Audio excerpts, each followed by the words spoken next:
present more clarity on the issues at hand. First, on the matter of Senator Bato de la Rosa. First, we confirm that there is existing valid arrest warrant from the ICC. He is charged as a co-perpetrator in the crime against humanity. Second, we also likewise confirm also the fact that based on evidence, pieces of evidence we've relayed information in the past few days, Senator Bato is not in the Senate premises.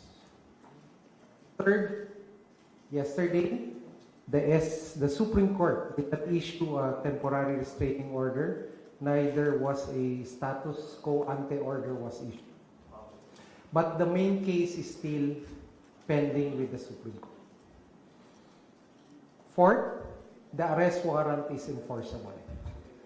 Based on all these four basic premises, I would like to confirm. One, the Philippine law enforcement agencies, which would include the PNP, the National Bureau of Investigation, are now tasked to effect the arrest of Senator Bato de la Rosa.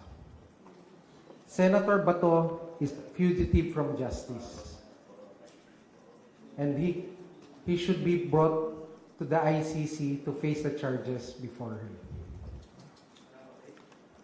Okay.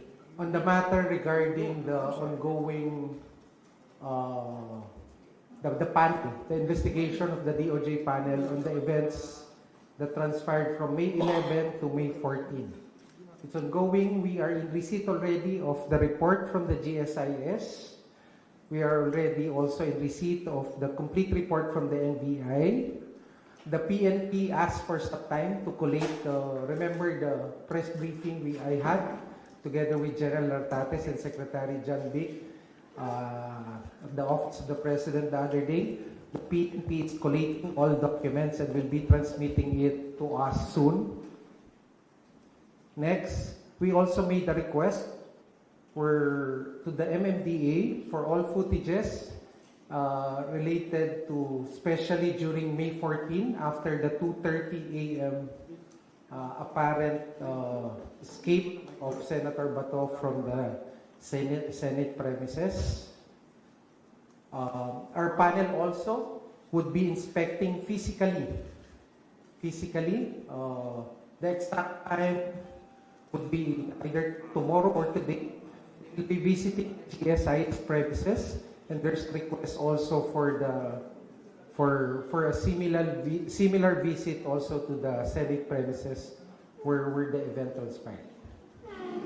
Okay, so I can take Paulo. I can take one or two questions.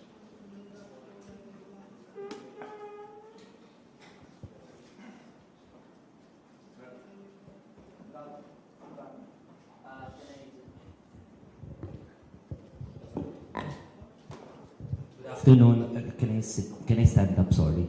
Good afternoon, Spokes. Good afternoon, Attorney Secretary Vida. Yes.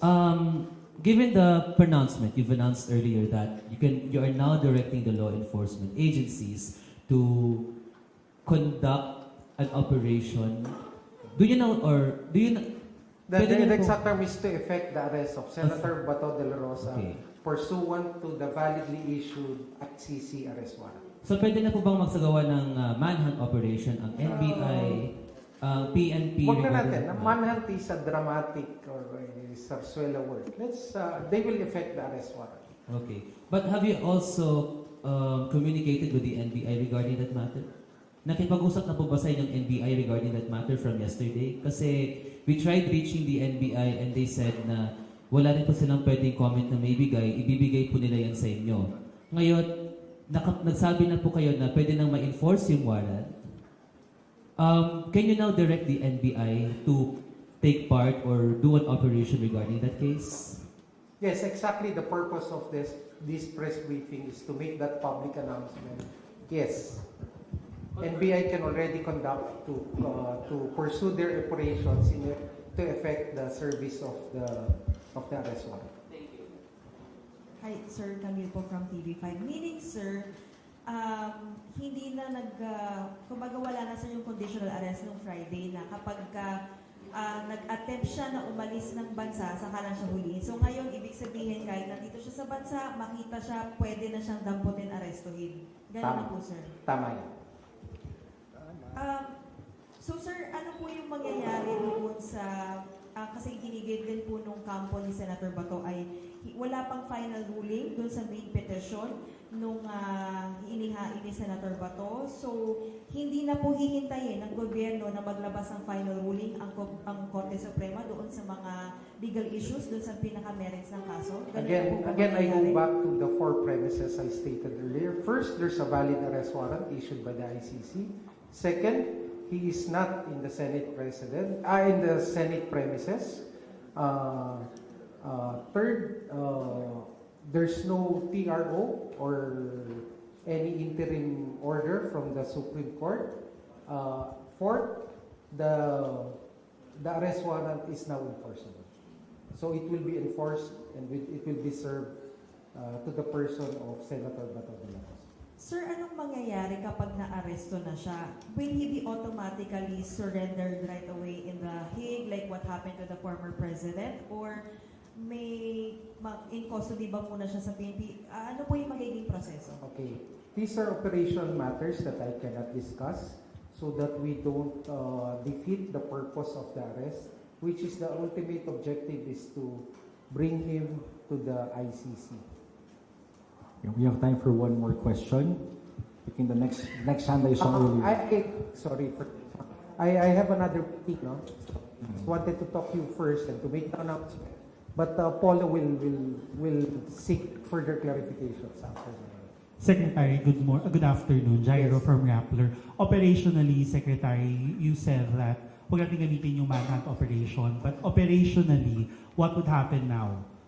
Magkakandak na po ba ng search operation, ang PNP, ang NBI? How will they implement Alam niyo po the yung mga warrant? law enforcement agencies natin, train po yung yan.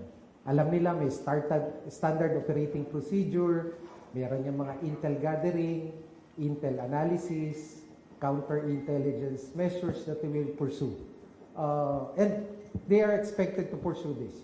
And do we All of expect, this.